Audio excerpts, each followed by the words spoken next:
International relations की current affairs की series, उसमें हमारा पहला लेक्चर और सबसे पहले शुरू करेंगे India France relations. India France का जो पूरा रिलेशन है और प्रधानमंत्री नरेंद्र मोदी का जो फ्रांस का विजिट था, उसको मैंने 13 पिलर्स में डिवाइड करा है, जिससे कि आप अपने रिवीजन पर्पस के लिए उसको 13 पिलर्स में डिवाइड कर सकें और easily pillar by pillar India France को समझ सकें। 13 पिलर्स जो यहां पे रहेंगे, सबसे पहले इंट्रोडक्शन की बात करेंगे एक बारी। Defence, Indo Pacific, space, counter terrorism, multilateralism में क्या बात हुई, science and technology, energy, environment, single use plastic के ऊपर अलग से पूरी चर्चा हुई, urbanisation, trade economy, youth and culture. ये 13 पिलर्स के अंदर इंडिया फ्रांस के पूरे रिलेशन को मैं डिवाइड करूंगा। नोट्स बनाने की आपको जरूरत नहीं है। जो भी ये सीरीज चल रही है और पॉलिटी करंट अफेयर्स की जो दूसरी सीरीज चल रही है, उनके कंप्लीट हैंडआउट्स आपको मेरे टेलीग्राम चैनल पे मिल जाएंगे। तो खुद से आपको नोट्स वगैरह कुछ नहीं बनाना है। ये जो इंडिया फ्रांस का रिलेशन है, क्योंकि 13 पिलर्स में है, एक वीडियो में सारे पिलर्स डालना बहुत बड़ा वीडियो बन जाता, इसलिए मैं इसको 3 छोटे पार्ट्स में डिवाइड करके डालूंगा, सो दैट आपको रिवीजन में भी आसानी हो और वीडियो भी इतना मैनेजेबल बने कि उसको अपलोड वगैरह करना, प्रोसेस करना आसान रहे। तो आज हम इस पर्टिकुलर वीडियो में इंट्रोडक्शन, डिफेंस और इंडो पैसिफिक, ये 3 पिलर्स कवर करेंगे और नेक्स्ट वीडियो जो कि कल आएगा, उसमें हम आगे के पिलर्स कवर करेंगे। सबसे पहले फ्रांस अगर हम समझने की कोशिश करते हैं, तो एक काफी इंपॉर्टेंट देश है फ्रांस इन वेस्टर्न यूरोप। देखिए, अपनी अंडरस्टैंडिंग के पर्पस से हम पूरे यूरोप को 4 हिस्सों में डिवाइड कर सकते हैं। ये ऊपर की तरफ हो गया नॉर्डिक यूरोप, ये हो गया ईस्टर्न यूरोप, जहां पे अभी रशिया और यूक्रेन का कॉन्फ्लिक्ट चालू है, ईस्टर्न यूरोप। ये हो गया सेंट्रल यूरोप, और ये है हमारा वेस्टर्न यूरोप।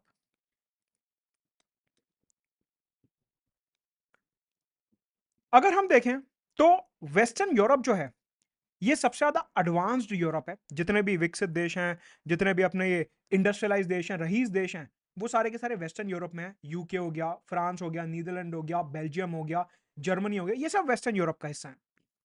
फ्रांस यहाँ का एक काफी बड़ा लीडर है, फ्रांस यहाँ का काफी बड़ा देश है, और ऐसे में वेस्टर्न यूरोप के साथ ओवरऑल कोलैबोरेशन बढ़ाने के लिए फ्रांस के साथ रिलेशनशिप एस्टैब्लिश करना जरूरी है। अगर मैं आपको हल्का सा बैकग्राउंड दूं, यहाँ पे 1947 में हमारे को आजादी मिलती है, और उसके बाद फ्रांस के साथ जो हमारा रिलेशन था, वो बहुत ज्यादा क्लोज नहीं था।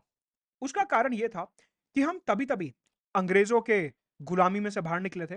तो यूरोप के साथ हमारा ये माइंडसेट था कि ये तो कोलोनाइजर्स हैं, ये दूसरे देशों की आजादी में बिलीव नहीं करते, ये अच्छे देश नहीं है, इसलिए हमारे को हल्का सा इनसे गैप बना के चलना चाहिए। उसके बाद कोल्ड वॉर शुरू हो गई। यूके, फ्रांस, यूएस, ये सब एक मिलिट्री ब्लॉक का पार्ट थे, नेटो का।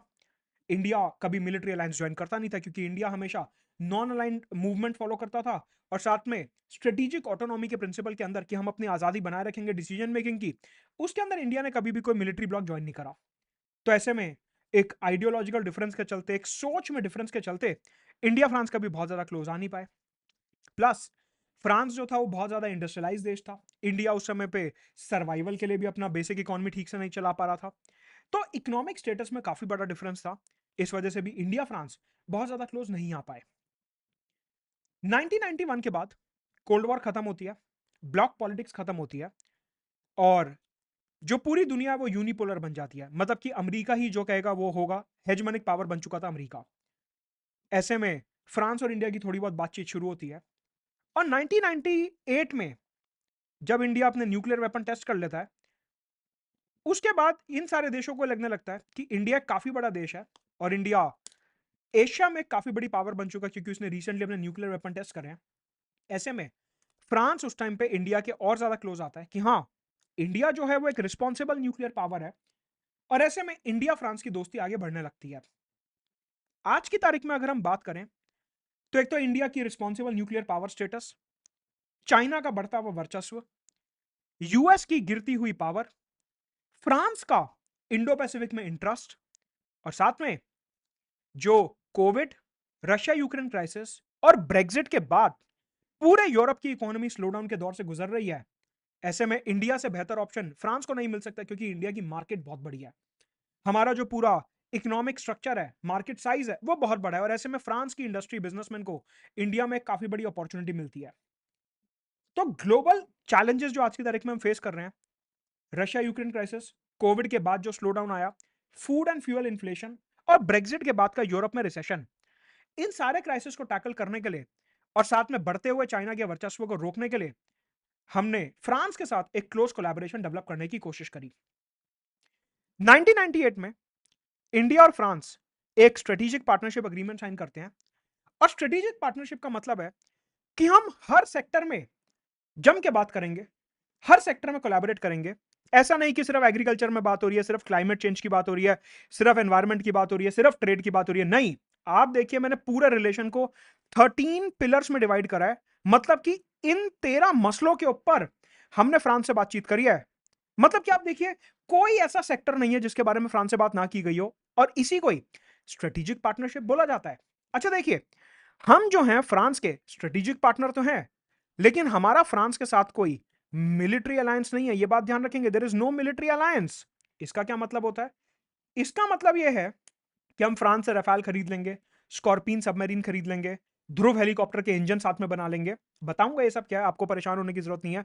डिफेंस वाले पिलर में सब कुछ कवर किया जाएगा। लेकिन मिलिट्री अलायंस ना होने का मतलब ये होता है कि कल को मान लो फ्रांस के ऊपर कोई अटैक होता है, तो हम उसे बचाने नहीं जाएंगे। कल को इंडिया की किसी के साथ वॉर होती है, तो फ्रांस हमें बचाने नहीं आएगा। इसे कहते हैं कि हमारा कोई भी मिलिट्री अलायंस नहीं है, दोस्ती गहरी है, हथियारों का लेन देन होगा, डिफेंस की इंडस्ट्रीज लगाएंगे, लेकिन अलायंस में एंटर नहीं करेंगे, क्योंकि इंडिया कभी भी ये अलायंस और मिलिट्री ग्रुप्स में विश्वास नहीं रखता। इंडिया सेल्फ सफिशिएंट है अपने डिफेंस के लिए, और इसलिए हमारे को किसी और देश की जरूरत नहीं है। प्रधानमंत्री नरेंद्र मोदी जब इमैनुअल मैक्रोन से फ्रांस में मिले, उन्होंने कुछ इंपॉर्टेंट कीवर्ड्स का इस्तेमाल करा, जो मैंने आपके रेफरेंस के लिए यहां पे लिख दिया, और मैं आपको बताऊंगा इनका क्या मतलब है। मेंस पेपर 2 और एस्से राइटिंग में, इंटरव्यू में आपको इन्हीं इंपॉर्टेंट वर्ड्स का इस्तेमाल करना है, जिससे कि आपकी भाषा में और ज्यादा सुधार आ सके। प्रधानमंत्री नरेंद्र मोदी ने कहा कि भारत और फ्रांस की जो दोस्ती है, वो कॉमन वैल्यूज के ऊपर, सामान्य मूल्य के ऊपर टिकी हुई है। जैसे respect for sovereignty and strategic autonomy. यहां पे चाइना की तरफ इशारा करते हुए प्रधानमंत्री ने बोला कि चाइना जो है छोटे देशों को कुछ नहीं समझता। मतलब कि श्रीलंका, बांग्लादेश, पाकिस्तान, अफगानिस्तान, ईरान जैसे देशों को उसने अपने कर्ज में डुबा रखा है, और वहां पे जो चाहे वो करता है। No respect for territorial integrity and sovereignty. Even China Pakistan economic corridor जो है, वो भारत के गिलगिट बाल्टिस्तान एरिया से होते हुए निकलता है, और ऐसे में चाइना ने भारत की भी टेरिटोरियल इंटीग्रिटी और सॉवरेंटी की रिस्पेक्ट ना करते हुए चाइना पाकिस्तान इकोनॉमिक कॉरिडोर बनाया। फ्रांस और इंडिया ने बोला ये तो बिल्कुल गलत है। हम दोनों ही देश सॉवरेंटी और स्ट्रेटेजिक ऑटोनॉमी में बिलीव करते हैं, और हम किसी भी देश को छोटा या बड़ा नहीं समझते। हम हमेशा दुनिया को एक बराबरी के नजरिए से देखते हैं, from the lens of equality. साथ में हमने बोला कि हम दोनों देशों को मिलकर यूनाइटेड नेशंस का चार्टर जो है उसे इंप्लीमेंट करना है, जिसमें दुनिया में कैसे शांति बनाई जाए, एक मल्टीलेटरल ऑर्डर कैसे आए, गुड गवर्नेंस कैसे बनाई जाए, ये सारी बातें यूएन चार्टर में की गई। तो हम साथ में मिलकर ये भी इंप्लीमेंट करना चाहते हैं, और इंडिया और फ्रांस मिलकर एक मल्टीपोलर वर्ल्ड ऑर्डर बनाना चाहते हैं। मल्टीपोलर वर्ल्ड ऑर्डर का मतलब यह होता है कि 1991 के बाद जब कोल्ड वॉर खत्म हुआ, दुनिया में एकमात्र पावर जो थी वो यूएस की थी। मतलब कि अमेरिका जो था वो एक हेजमनिक पावर की तरह उभरा। दुनिया की ये व्यवस्था बन गई कि जो अमेरिका कहेगा वही होगा। अमेरिका ने कहा दिन है तो दिन, अमेरिका ने बोला रात है तो रात। मतलब कि जितने भी मल्टीलेटरल इंस्टीट्यूशंस हो गए, अलग अलग देश के पॉलिसीज हो गई, वो सब यूएस अपने मनमर्जी से चलाने की कोशिश करता था। उसे कहते हैं यूनिपोलर वर्ल्ड ऑर्डर। जहां पे एक देश पूरी दुनिया का संचालन करने की कोशिश कर रहा है, उसे हम कहते हैं यूनिपोलर वर्ल्ड ऑर्डर। इंडिया और फ्रांस दोनों ने बोला कि हम यूएस की इस अथॉरिटी में नहीं मानते, हम यूएस के खिलाफ नहीं है। आपको इंटरव्यू में सीधा बात बोलनी है, मेंस में सीधा बात देखनी है कि हम अमेरिका के खिलाफ नहीं है। अमेरिका हमारा दोस्त है, हमारा स्ट्रेटेजिक पार्टनर है, उससे भी हमारा नेशनल इंटरेस्ट पूरा होता है। लेकिन हम यूनिपोलर पावर में बिलीव नहीं करते कि जो आप बोलोगे वही होगा। नहीं सर, दुनिया ऐसे नहीं चलेगी। हमारे को एक मल्टीपोलर वर्ल्ड ऑर्डर बनाना है, जिसका मतलब है कि सारे देश मिलके एक डिसीजन ले रहे हैं, और कोई एक देश अपनी गुंडागर्दी नहीं दिखा रहा। फ्रांस ने बोला बात सही है, नरेंद्र मोदी साहब आप एकदम सही कह रहे हैं। और ऐसे में दोनों का एक कॉमन ऑब्जेक्टिव है कि हमारे को मल्टीपोलर वर्ल्ड ऑर्डर क्रिएट करना है। मतलब कि चाहे वो पॉलिटिक्स का डोमेन हो या इकोनॉमी का डोमेन हो, मतलब कि चाहे वो अमेरिका की पावर हो या फिर अमेरिका के डॉलर की पावर हो, हमारे को दोनों को थोड़ा कम करना है। हम उनको गिराना नहीं चाहते। हम ये चाहते हैं कि हमारा रुपया, हमारा यूरो, इनका जो यूरो है फ्रांस वालों का, या इनकी जो डिसीजन मेकिंग है या हमारी जो डिसीजन मेकिंग है, वो आगे बढ़े और दुनिया में सबकी चले, सिर्फ अमेरिका की ना चले। इसे बोलते हैं हम मल्टीपोलर वर्ल्ड ऑर्डर। साथ में एक और कॉमन वैल्यू है इंडिया और फ्रांस की, जिसे कहते हैं सपोर्ट टू मल्टीलेटरलिज्म, कि चाहे वो G20 हो, इंटरनेशनल सोलर अलायंस हो, यूनाइटेड नेशंस हो या यूनाइटेड नेशन सिक्योरिटी काउंसिल हो, या फिर वर्ल्ड ट्रेड ऑर्गेनाइजेशन हो, United nation framework convention on climate change, और जितने भी ऐसे बहुपक्षीय वार्तालाप होते हैं, इंडिया और फ्रांस उसमें एक्टिवली पार्टिसिपेट करते हैं और कभी भी अपनी बात आगे रखने से पीछे नहीं हटते। तो इन्होंने बोला कि जितने भी ग्रुप्स में हम साथ में मिलकर बातचीत करते हैं, उनको और ज्यादा कंस्ट्रक्टिव बनाया जाएगा, उनमें और ज्यादा हम साथ में मिलकर कंस्ट्रक्टिव एंगेजमेंट करेंगे, जिससे कि उन ग्रुप्स में और ज्यादा प्रोडक्टिविटी बढ़े। साथ में इंडिया और फ्रांस का जो रिलेशन है, वो ऐसा नहीं है कि फ्रांस हमसे आगे है और हम फ्रांस से पीछे हैं, नहीं। हमारा रिलेशन जो है वो पार्टनरशिप बिटवीन इक्वल्स है। ये कीवर्ड आपको याद रखना है। आपसे पूछा जा सकता है कि क्या फ्रांस से हम इसलिए बात करते हैं क्योंकि हमारे को रफाल स्कॉर्पियन चाहिए, या फ्रांस से हम इसलिए बातचीत करते हैं क्योंकि ये एक एडवांस वर्ल्ड का देश है? नहीं सर, फ्रांस हमारा एक इक्वल पार्टनर है, बराबरी का पार्टनर है, और पंचशील प्रिंसिपल्स के स्पिरिट में, जहां पे हम हर देश को बराबरी से ट्रीट करते हैं, चाहे वो छोटा देश हो मॉरिशस जैसा, या बड़ा देश हो रशिया, यूएस, कनाडा, फ्रांस जैसा, हम सबको बराबरी से ट्रीट करते हैं। और उसी स्पिरिट में हमने बोला कि फ्रांस और इंडिया जो हैं वो बराबर के पार्टनर्स हैं, दे आर इक्वल पार्टनर्स। जब भी इंडिया फ्रांस के ऊपर उत्तर लिखने के लिए आएगा, या निबंध परीक्षा में या इंटरव्यू में इंडिया फ्रांस का आपको आकलन करना है, तो जो इंट्रोडक्शन वाला पैराग्राफ होता है, जो शुरुआत होती है, वो आप इन कीवर्ड्स के माध्यम से कर सकते हैं। बहुत क्वालिटी वर्ड्स हैं, क्योंकि प्रधानमंत्री नरेंद्र मोदी ने खुद इन शब्दों का इस्तेमाल करा है। तो ये इंट्रोडक्शन था हमारे इंडिया फ्रांस रिलेशंस का। अगला मुद्दा है डिफेंस।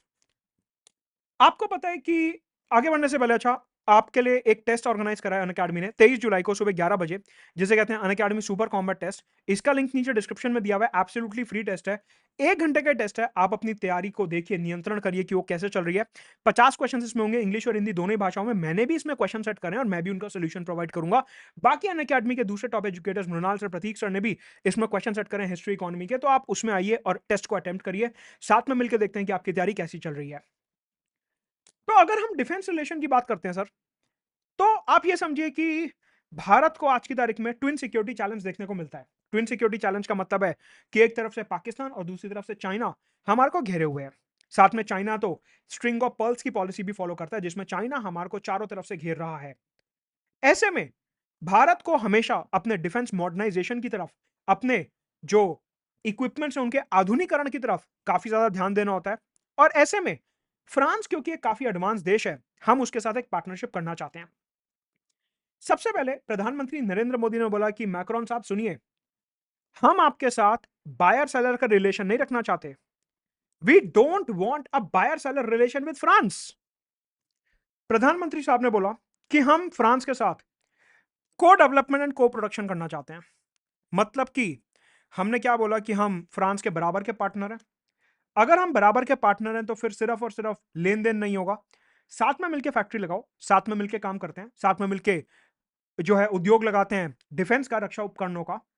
और ऐसे में फ्रांस ने बोला ठीक है, हम ये करने को तैयार हैं। यहां पे प्रधानमंत्री साहब ने बोला कि डिफेंस इक्विपमेंट का को प्रोडक्शन और को डेवलपमेंट करेंगे, लेकिन सिर्फ अपने लिए नहीं। जो दूसरे छोटे देश हैं, जैसे कि फिलीपाइंस, इंडोनेशिया, वियतनाम, थाईलैंड, जो हमसे डिफेंस इक्विपमेंट खरीदने लगे आजकल, जैसे ये सब देश हमसे ब्रह्मोस खरीदने की बात कर रहे हैं, उन्होंने बोला कि हम दोनों आपस में, इंडिया और फ्रांस के लिए डिफेंस इक्विपमेंट तो बनाते ही हैं, लेकिन साथ में दूसरे देशों को भी इसको एक्सपोर्ट करेंगे, जिससे कि मेक इन इंडिया को बढ़ावा मिले और इंडिया में डिफेंस मैन्युफैक्चरिंग आगे बढ़ सके। फ्रांस ने बोला ठीक है, ऐसा कर सकते हैं। सवाल उठता है कि सर फ्रांस ऐसा क्यों बोलेगा? उसका कारण यह है कि इंडिया डिफेंस का one of the largest importer है। हम डिफेंस की बहुत ज्यादा इक्विपमेंट इंपोर्ट करते हैं। अगर फ्रांस इसके लिए नहीं मानता, तो उसको पता है कि हमारे पास इजराइल, यूएस, रशिया का भी ऑप्शन है, और फ्रांस ऐसे में अपनी मार्केट हमारे को नहीं खोना चाहेगा। आप समझिए कि आप दुकानदार के पास जाते हैं और उसके बगल में ही सेम प्रोडक्ट की दूसरी दुकान है, तो वो आपको ज्यादा डिस्काउंट देगा कि आप दूसरी दुकान पर ना चले जाएं। ऐसे में फ्रांस अपनी इंडस्ट्री को आगे बढ़ाना चाहता है और भारत मेक इन इंडिया करना चाहता है डिफेंस सेक्टर में। इस वजह से फ्रांस ने बोला कि ठीक है, मैं को प्रोडक्शन और को डेवलपमेंट करने को तैयार हूं। तो मेंस में और एसए में जब भी आप इंडिया फ्रांस के डिफेंस रिलेशन की बात करेंगे, ये कीवर्ड्स का मेंशन जरूर करेंगे, दैट इज को प्रोडक्शन एंड को डेवलपमेंट। ऑल्सो भारत जो है इस डिफेंस के अंडर, डिफेंस वाले पिलर के अंदर, एक तो हम उनसे रफाल जेट खरीद रहे हैं। 36 रफाल जेट ऑलरेडी हमारे को मिल चुके हैं। जो बचे हुए रफाल प्लेन्स हैं, उनकी मैन्युफैक्चरिंग फैसिलिटी भारत में लगाई जाएगी और भारत में लाके उन्हें मैन्युफैक्चर किया जाएगा।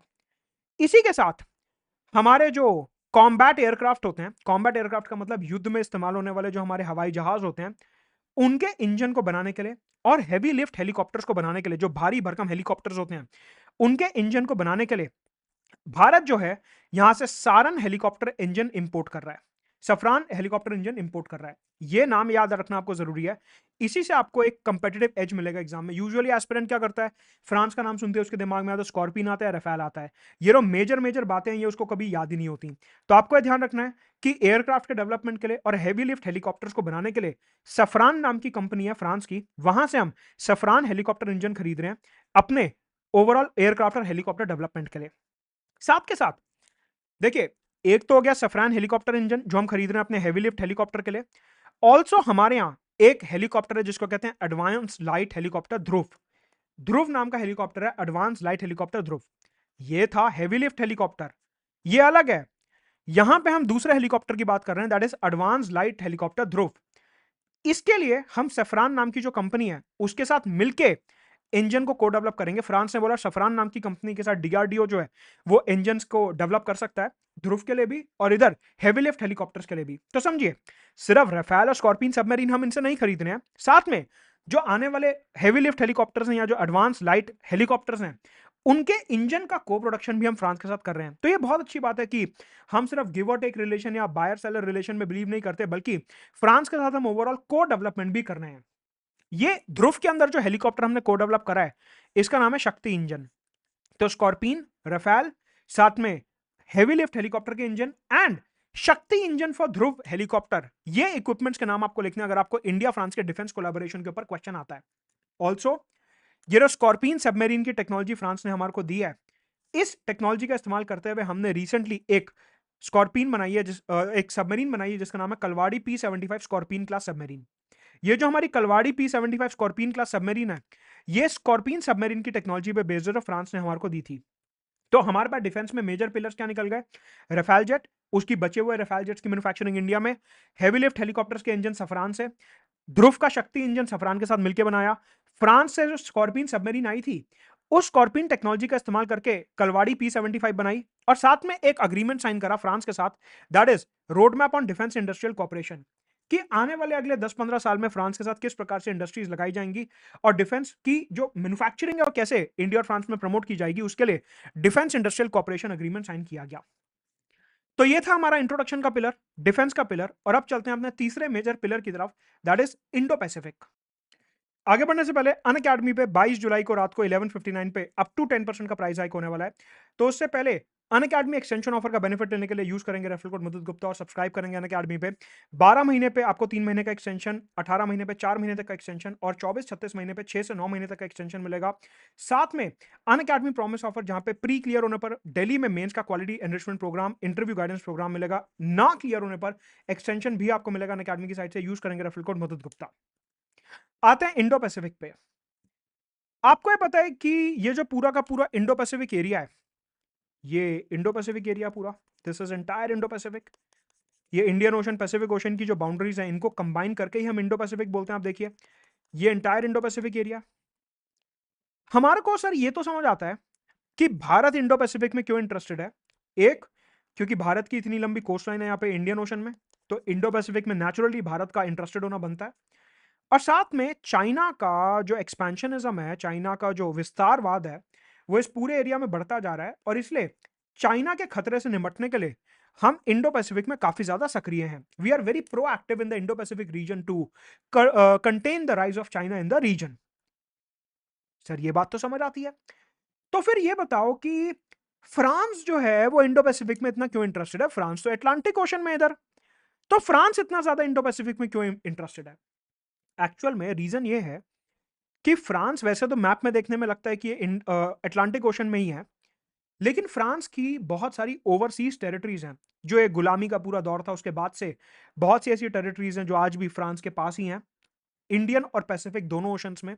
जैसे कि रीयूनियन आइलैंड हो गया, scattered islands in the Indian ocean हो गया, क्रॉजेट आइलैंड हो गया, कुर्गिलियन आइलैंड हो गया, Saint Paul and Amsterdam island, इधर New Caledonia, Wallis and Futuna, Clipperton island और फ्रेंच पॉलिनीशिया। आप ध्यान से देखिए कि ये सारी की सारी टेरिटरीज जो हैं फ्रांस की ओवरसीज टेरिटरीज, या तो ये इंडियन ओशन में है या फिर ये पैसिफिक ओशन में है। तो ऐसे में क्योंकि फ्रांस की इतनी सारी overseas territories Indo Pacific area में है, इस वजह से फ्रांस भी यहां पे चाइना को रोकना चाहता है, अपना ओवरऑल एक जो freedom of navigation and overflight है उसको मेंटेन करना चाहता है। और इसलिए इंडिया फ्रांस के बीच में एक और कॉमन पॉइंट निकल के आता है इंडो पैसिफिक का, कि हमारे को इंडो पैसिफिक एरिया में साथ में कोलैबोरेट करना है, क्योंकि चाइना का जो एक्सपेंशनिज्म है, विस्तारवाद है, वो यहां पे जरूरत से ज्यादा बढ़ रहा है। ठीक है सर, ये पॉइंट समझ गए कि इंडो पैसिफिक में इंडिया और फ्रांस कोलैबोरेट क्यों कर रहे हैं। नाउ सबसे पहले इंडिया और फ्रांस ने इस पूरे एरिया के लिए एक विजन साइन करा, जिसको कहते हैं joint strategic vision of India France cooperation in the Indo Pacific reason. ये 2018 में हमने स्ट्रेटेजिक विजन फ्रांस के साथ साइन करा था।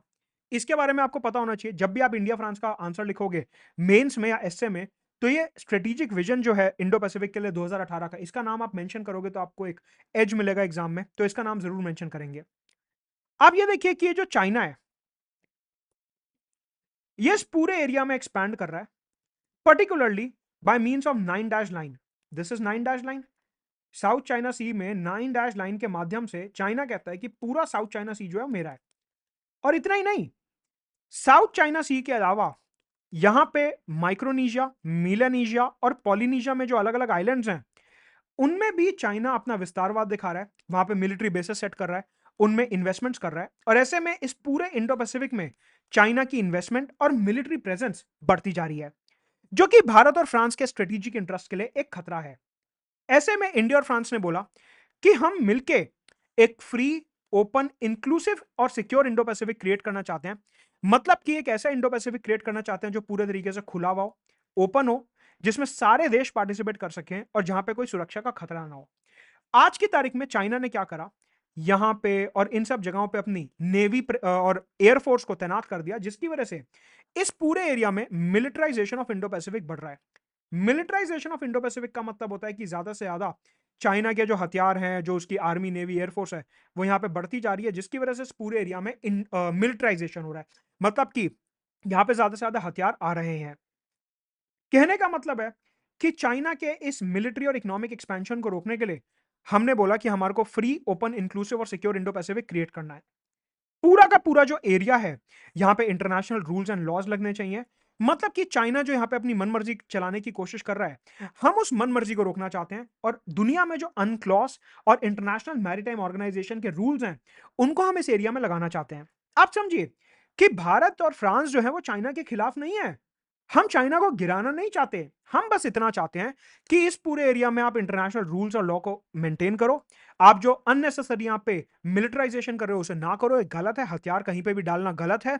आप यहाँ पे हथियार मत डालो, अपनी आर्मी, नेवी, एयरफोर्स को तैनात मत करो। दुनिया को शांति से चलने दो, हमारे को चाइना से कोई प्रॉब्लम नहीं है। ऑल्सो हमारे को एक स्टेबल और बैलेंस रीजनल ऑर्डर चाहिए।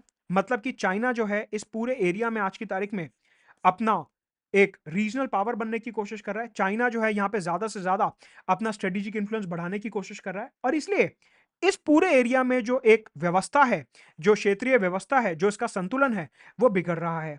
चाइना कहता है कि ये पूरा एरिया मेरे कंट्रोल में होना चाहिए। और ऐसे में इस पूरे एरिया में जो स्टेबिलिटी है वो इंपैक्ट हो रही है। और चाइना यहाँ पे रिस्पेक्ट फॉर टेरिटोरियल इंटीग्रिटी और सॉवरेंटी नहीं दिखा रहा है। क्यों? आप ये समझिए कि 9 डैश लाइन के माध्यम से चाइना कहता है कि ये पूरा साउथ चाइना सी मेरा है। लेकिन अगर हम मैप को ध्यान से देखें तो यहाँ पे वियतनाम की भी कोस्ट लाइन है, यहाँ पे फिलीपाइंस की भी कोस्ट लाइन है, यहाँ पे ब्रुनाई की भी कोस्ट लाइन है, मलेशिया की भी कोस्ट लाइन है। तो इनका भी तो अधिकार बनता है इस समंदर के ऊपर। साथ में चाइना जो इन छोटे छोटे आइलैंड्स के ऊपर मिलेनेशिया, माइक्रोनेशिया, पॉलिनेशिया में अपने हथियार जमा रहा है, अपनी इकोनॉमिक डेट जमा रहा है, अपना चेकबुक डिप्लोमेसी कर रहा है। ऐसे में उनको भी तो दबा रहा है, उनको भी तो छोटा मान रहा है, उनकी भी तो टेरिटोरियल इंटीग्रिटी और सॉवरेंटी की रिस्पेक्ट नहीं कर रहा है। कि चाइना जो है इस पूरे एरिया में सारे देशों की टेरिटोरियल इंटीग्रिटी और सॉवरेंटी की रिस्पेक्ट करे। तो आप ये देखिए कि इंडिया और फ्रांस के इस पूरे इंडो पैसिफिक एरिया में कितने सारे कॉमन ऑब्जेक्टिव्स हैं, कि हम इस पूरे इंडो पैसिफिक एरिया को स्टेबल, सिक्योर, इंटरनेशनल रूल्स का एप्लीकेशन, टेरिटोरियल इंटीग्रिटी और सॉवरेंटी की रिस्पेक्ट और एक रीजनल ऑर्डर बनाना चाहते हैं। साथ के साथ आप अगर यहां पे ध्यान से देखें तो इंडो पैसिफिक के सेंटर में एक ग्रुप है जिसका नाम है आसियान। आसियान जो है वो इंडो पैसिफिक के एकदम सेंटर में है, इंडो पैसिफिक के एकदम हार्ट में है। हमने बोला कि हमारी जो इंडो पैसिफिक पॉलिसी है उसका आसियान एक अखंड हिस्सा है। और हम चाहते हैं कि आसियान उस पॉलिसी में एक इंपॉर्टेंट रोल प्ले करे। और आसियान के जो 10 देश हैं आपस में, इनमें एकता बनी रहे। कई बार क्या होता है, देशों में आपस में लड़ाई हो रहती है अलग अलग पॉलिसीज को लेके, तो बीच में कई बार ये उठ चुका कि आसियान को खत्म करो, आसियान में एक बेकार ग्रुप हो चुका है, इसको तोड़ दो। हमने बोला कि तोड़ने की जरूरत नहीं है, आप आसियान को यूनाइटेड रखो। मतलब कि इंडिया और फ्रांस दोनों ये चाहते हैं कि आसियान जो है वो यूनाइटेड रहे और सेंट्रल रहे।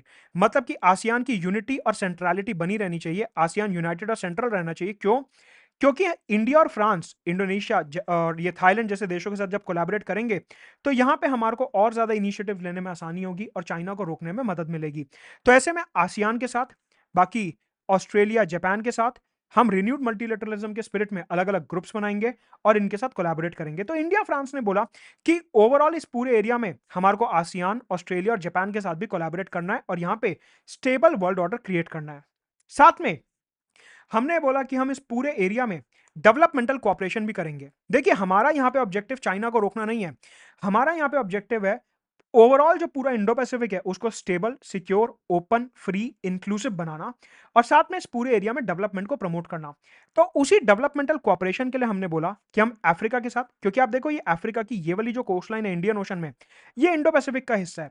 तो ऐसे में अफ्रीका का जो इतना हिस्सा है ये भी इंडो पैसिफिक का ही पार्ट है। साथ में साउथ ईस्ट एशिया, इन दो जगहों पे, अफ्रीका और साउथ ईस्ट एशिया में, हम डेवलपमेंटल कोऑपरेशन करना चाहते हैं। मतलब कि इन सारे देशों के साथ मिलके हम डेवलपमेंट को बढ़ावा देना चाहते हैं, डेवलपमेंट प्रमोट करना चाहते हैं, इंफ्रास्ट्रक्चर की, green energy, clean energy, green hydrogen और इन सब डोमेन्स में हम ओवरऑल ह्यूमन डेवलपमेंट के लिए कोलैबोरेट करना चाहते हैं।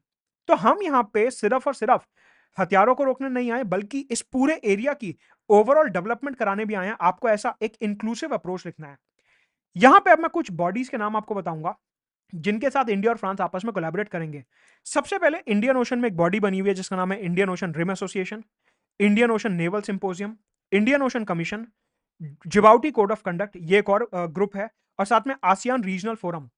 इन बॉडीज के साथ इस पूरे एरिया में हम कोलैबोरेट करेंगे जिससे कि हमारी फर्दर यहां पे प्रेजेंस और ज्यादा मजबूत हो। तो आप समझिए कि इंडिया और फ्रांस इंडो पैसिफिक को लेके इतना सीरियस हैं कि वो आपस में तो बातचीत कर ही रहे हैं, लेकिन उन्होंने बोला आपस में ही बातचीत नहीं करनी, बल्कि दूसरे देश और दूसरे ग्रुप्स को इंक्लूड करके भी हम यहां पे अपनी पार्टनरशिप को बढ़ाएंगे, जिससे हमारा इंडो पैसिफिक में स्ट्रेटेजिक इंफ्लुएंस जो है वो और ज्यादा आगे बढ़ सके।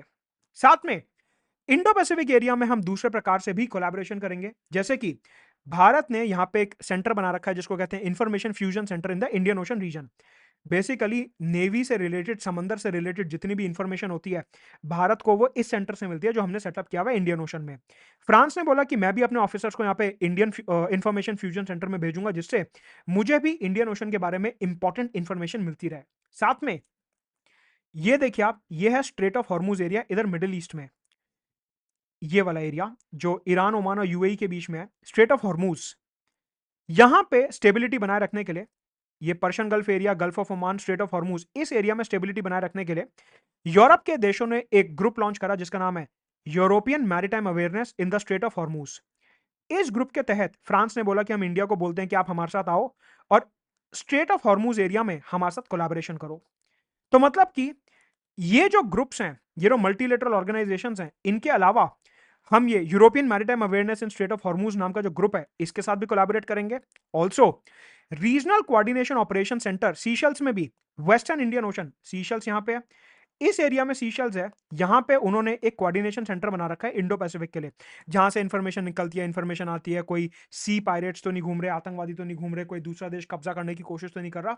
इस प्रकार की जो इंफॉर्मेशन होती है वो इस रीजनल सेंटर से निकलती है जो कि वेस्टर्न इंडियन ओशन में लगा हुआ है। ऐसे में सीशल्स में जो सेंटर है इसके साथ भी इंडिया और फ्रांस कोलैबोरेट करेंगे। ऑल्सो ये जो मेडागास्कर नाम का देश है यहाँ पे, इधर भी एक regional maritime information fusion centre बना हुआ है। ये सारे नाम इसलिए इंपॉर्टेंट है क्योंकि आपको पता है यूपीएससी आजकल काफी अनप्रिडिक्टेबल क्वेश्चंस पूछ रहा है, और ये सारे नाम इंडिया फ्रांस के स्टेटमेंट्स में थे। मतलब कि इंडिया फ्रांस के रिलेशन में प्रधानमंत्री मोदी के विजिट के बाद जितने भी डॉक्यूमेंट्स निकल के आए उनमें हमारे को इन बॉडीज का नाम देखने को मिलता है। इसलिए मेरे को लगता है कि ये प्री और मेंस के पॉइंट ऑफ व्यू से काफी इंपॉर्टेंट है, दैट इज वाई आपके आंसर में क्वालिटी एनरिचमेंट करने के लिए ये सारे पॉइंट्स मैं यहाँ पे मेंशन कर रहा हूं। अदरवाइज इनको करने की बहुत ज्यादा जरूरत नहीं थी, लेकिन अभी क्योंकि प्रधानमंत्री ने खुद इनके ऊपर फोकस डाला है तो हमारे को करना पड़ेगा। तो मेडागास्कर का जो regional maritime information fusion centre है वहां पे भी हम कोलैबोरेट करेंगे। ऑल्सो सिंगापुर में एक पर्टिकुलर अरेंजमेंट है। सिंगापुर कहां है? देखिए सिंगापुर ये रहा, इधर स्ट्रेट ऑफ मलक्का के पास, यहां से स्ट्रेट ऑफ मलक्का निकले, इसके पास ही सिंगापुर है, ठीक है। Regional cooperation agreement on combating piracy and armed robbery against ships in Asia. मतलब कि इस पूरे एरिया में जो समंदर के चोर होते हैं, जो सी पायरेट्स होते हैं, उनको रोकने के लिए और ओवरऑल आतंकवाद रोकने के लिए, कि समंदर के जरिए जो आतंकवाद फैलता है उसको रोकने के लिए एशिया में एक कन्वेंशन साइन किया गया है जिसका नाम है regional cooperation agreement. India France ने बोला कि ओवरऑल इंडो पैसिफिक में स्टेबिलिटी बनाए रखने के लिए इस अग्रीमेंट के अंडर भी हम आसियान के देशों के साथ कोलैबोरेट करेंगे। और साथ में बहरीन नाम का जो देश है, यहाँ पे सऊदी अरेबिया के पास बहरीन नाम का जो देश है, वहां पे एक ग्रुप बना हुआ है जिसका नाम है combined maritime forces of 38 Nations. ये जो combined maritime forces of 38 Nations हैं, ये भी इधर Persian gulf, gulf of Oman area में सिक्योरिटी के लिए ग्रुप बनाया गया है 38। तो ये जो 38 देश हैं, इनका ये जो ग्रुप बना हुआ है यहाँ पे बहरीन में, उन्होंने बोला कि हमारे को इस पूरे एरिया को सिक्योर बनाना है, सेफ बनाना है, और हम जो है यहाँ पे कोई भी आतंकवाद या फिर किसी भी प्रकार का एक्सपेंशनिज्म नहीं चाहते। अमेरिका और यूके भी इसका पार्ट है। फ्रांस ने हमारे को बोला कि अगर आप रियल सेंस में ओवरऑल इंडो पैसिफिक का डेवलपमेंट करना चाहते हो तो आप ये 38 कंट्रीज का जो ग्रुप है इसका हिस्सा बनो और इसमें और ज्यादा पार्टिसिपेट करो। तो आप यहाँ पे ये समझिए कि इंडिया और फ्रांस का जो कोलैबोरेशन है वो सिर्फ और सिर्फ चाइना को रोकने तक सीमित नहीं है। इवन चाइना को तो हम रोकना भी नहीं चाहते। हम बस ये चाहते हैं कि वहां पे फ्रीडम ऑफ नेविगेशन ओवरफ्लाइट बना रहे, ओवरऑल डेवलपमेंट हो, सिक्योरिटी बनी रहे, स्टेबिलिटी बनी रहे, इंफॉर्मेशन एक्सचेंज चलता रहे। तो ऐसे में ये जो ग्रुप बनाया गया 38 कंट्रीज का बहरीन में, इसको फ्रांस ने बोला कि आपको ज्वाइन करना चाहिए। अच्छा, इंडो पैसिफिक जो पूरा एरिया है ये रिसोर्स रिच एरिया है बहुत ज्यादा। इस एरिया में बहुत सारे रिसोर्सेज हैं। ऐसे में इंडिया फ्रांस ने बोला कि यहाँ पे जो अनकंट्रोल्ड इलीगल अनरेगुलेटेड फिशिंग होती है, इसे बेसिकली आईयूयू भी बोला जाता है।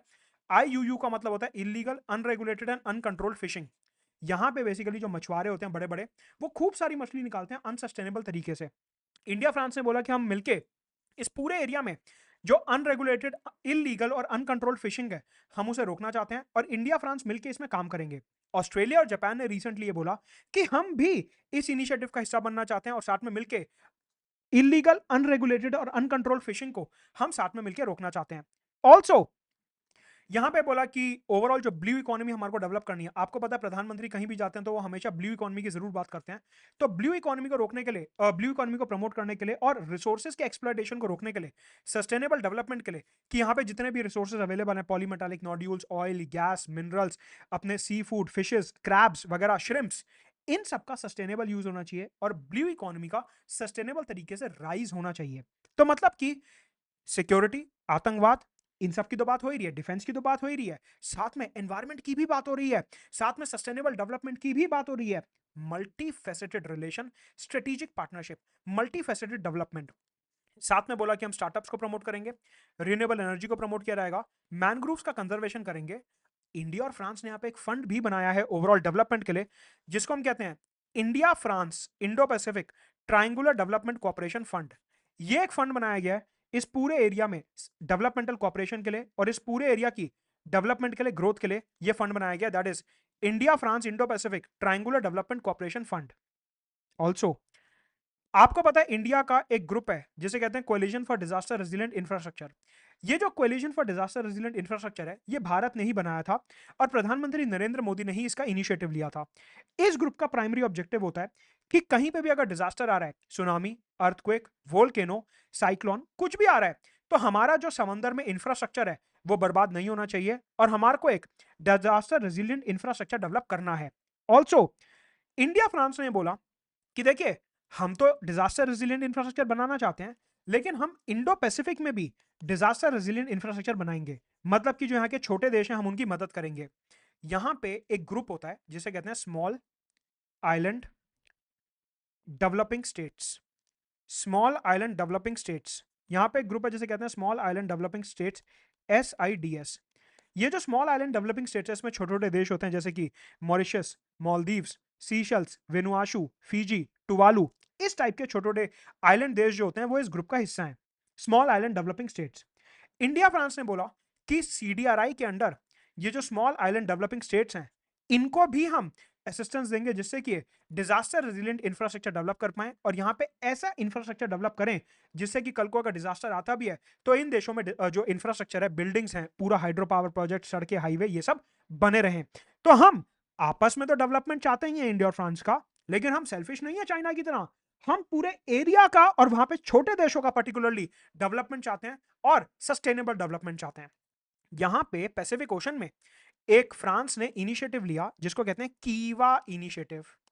कीवा इनिशिएटिव, आपको ये बात समझनी है कि ये जो कीवा इनिशिएटिव है ये इंडो पैसिफिक के लिए नहीं है, ये पूरे इंडो पैसिफिक के लिए नहीं है। This is only for Pacific islands, this is only and only for Pacific island, ये सिर्फ और सिर्फ पैसिफिक आइलैंड्स के लिए है। फ्रांस ने बोला कि कीवा इनिशिएटिव के अंदर यहाँ पे जो छोटे छोटे आइलैंड्स हैं, मैं उनको sustainable development, clean energy, green energy के लिए पैसा देना चाहता हूँ, फंड्स देना चाहता हूँ, जिससे यहाँ पे ओवरऑल डेवलपमेंट हो सके। फ्रांस ने बोला कि चाइना का इन्फ्लुएंस यहाँ पे काफी ज्यादा ग्रो हो रहा है, चाइना यहाँ पे अपनी मिलिट्री और इकोनॉमी की जो है पावर का इस्तेमाल करते हुए इन छोटे आइलैंड्स के ऊपर कब्जा कर रहा है और अपने मिलिट्री बेसिस बना रहा है। हम ऐसा नहीं चाहते।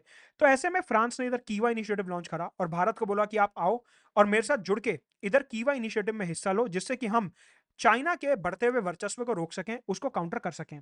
ऑल्सो इंडिया और फ्रांस देखिए, climate change, blue economy, fishing, unregulated fishing, sustainable development, disaster resilient, small island states, इन सब एरियाज में कोलैबोरेट कर रहे हैं इंडो पैसिफिक में। लेकिन कोविड के बाद से हेल्थ एक ऐसा पैरामीटर हो गया है जो काफी आगे निकल के आया है। इंडिया फ्रांस ने बोला कि हेल्थ की इंपॉर्टेंस तो हम जानते ही हैं, कोविड पैंडेमिक के बाद हेल्थ एक बहुत इंपॉर्टेंट एस्पेक्ट बन चुका है। ऐसे में इंडो पैसिफिक एरिया में हम एक एस्टैब्लिशमेंट बनाएंगे, जिस एस्टैब्लिशमेंट का नाम होगा इंडो फ्रेंच हेल्थ कैंपस। ये एक ऐसा कैंपस होगा जहां पे पूरे इंडो पैसिफिक के अलग अलग medical experts, doctors, pharmaceutical industry के एक्सपर्ट्स, दवाई बनाने वाले रिसर्चर्स, उन सबको बुलाया जाएगा, कोलैबोरेट करवाया जाएगा, जिससे कि हेल्थ में रिसर्च एंड डेवलपमेंट प्रमोट हो और पूरे इंडो पैसिफिक का उसमें बेनिफिट हो। तो मतलब कि ये जो हमारी फ्रांस के साथ इंडो पैसिफिक में पार्टनरशिप है, ये सिर्फ चाइना तक नहीं बल्कि चाइना के कहीं आगे सारे देशों के विकास के लिए हमारी पार्टनरशिप है। और ये सिर्फ बायलैटरल पार्टनरशिप नहीं है, सिर्फ द्विपक्षीय पार्टनरशिप नहीं है, इसमें हम दूसरे देश और ग्रुप के साथ भी कोलैबोरेट कर रहे हैं फॉर मल्टीलेटरल कोलैबोरेशन। अनअकैडमी पे प्राइस हाइक होने वाला है, यूज करेंगे रेफरल कोड मदद गुप्ता फॉर डिस्काउंट। साथ में एक्सटेंशन ऑफर चालू है, जहां पे 1 साल, 1.5 साल, 2 साल और 3 साल के सब्सक्रिप्शन पर आपको एक्सटेंशन मिलेगा। साथ के साथ अनअकैडमी प्रॉमिस ऑफर तो चालू है, प्री क्लियर होने पर मेंस का फ्री गाइडेंस प्रोग्राम आपको दिल्ली में मिलेगा, ऑल्सो इंटरव्यू गाइडेंस प्रोग्राम। साथ में हिंदी के नोट्स 2.0 अवेलेबल हैं। 22 जुलाई से ऑल स्टार बैच और प्रतिज्ञा बैच शुरू हो रहा है, ऑप्शनल के बैचेस भी अवेलेबल हैं। साथ में 23 तारीख नोट कर लो कैलेंडर में, सुबह 11 बजे अनअकैडमी सुपर कॉम्बैट टेस्ट देना, जिसमें मैंने, मृणाल सर, प्रतीक सर और बाकी सारे टॉप एजुकेटर्स ने क्वेश्चन सेट करे हैं। तो उसके लिए यूज करेंगे रेफरल कोड मदद गुप्ता और ऑफलाइन के बैचेस अवेलेबल हैं। Let's crack it.